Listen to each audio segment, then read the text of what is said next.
Hello viewers, সকলকেই স্বাগত জানাচ্ছি সজল একাডেমির পক্ষ থেকে। আজকে আমি আপনাদের সঙ্গে আছি। আজকে আমি আপনাদেরকে দেখাবো মাইক্রোসফট ওয়ার্ডে কিভাবে আপার লাইন দেওয়া যায়। মানে আপনি এখানে সিগনেচার লেখছেন, সিগনেচারের উপরে একটা আপার লাইন দিবেন। আশা করি ভিডিওটি ইন্টারেস্টিং হতে চলেছে এবং খুবই উপকারী একটা ভিডিও হবে। অবশ্যই না টেনে শেষ পর্যন্ত দেখবেন। তো হ্যাঁ বন্ধুরা, আজকে আমি আপনাদেরকে দেখাবো মাইক্রোসফট ওয়ার্ডে কিভাবে আপার লাইন দেওয়া যায়। তো তাহলে চলুন কথা না বাড়িয়ে আমরা ভিডিওটি শুরু করি। তো ভিডিও শুরু করার আগে আপনাদের উদ্দেশ্যে আমার একটাই রিকোয়েস্ট, যদি ভিডিওটি আপনার বিন্দু পরিমাণ উপকারে আসে তাহলে অবশ্যই আমার চ্যানেলটিকে সাবস্ক্রাইব করে পাশে থাকা বেল আইকনটি প্রেস করে দেবেন আর লাইক কমেন্ট করে আপনার নিজের মতামতটি জানিয়ে দেবেন। তো তাহলে চলুন আমরা মূল ভিডিওটি শুরু করি। আমি এটাকে যদি আমরা কেটে দিলাম, দেওয়ার পরে আমরা নতুন একটা এমএস ওয়ার্ডের শিট ওপেন করে নিলাম। লেখার সাইজটাকে আমরা একটু বড় করে নিই। এখানে টাইপ করলাম হচ্ছে সিগনেচার।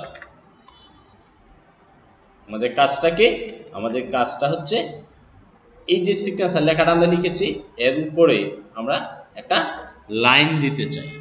এর উপরে একটা লাইন আমরা এখানে ক্রিয়েট করতে চাই। তো তার জন্য আমরা কী করবো, এটাকে সিলেক্ট করে নিলাম, বোল্ড করে দিই।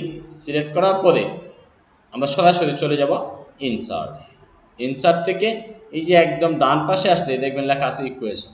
আপনি ইকুয়েশনে ক্লিক করে নিচের দিকে গেলে দেখবেন লেখা আছে ইনসার্ট নিউ ইকুয়েশনে আপনি ক্লিক করার পরে আপনার সামনে এরকম একটা রিবনগুলো আসবে।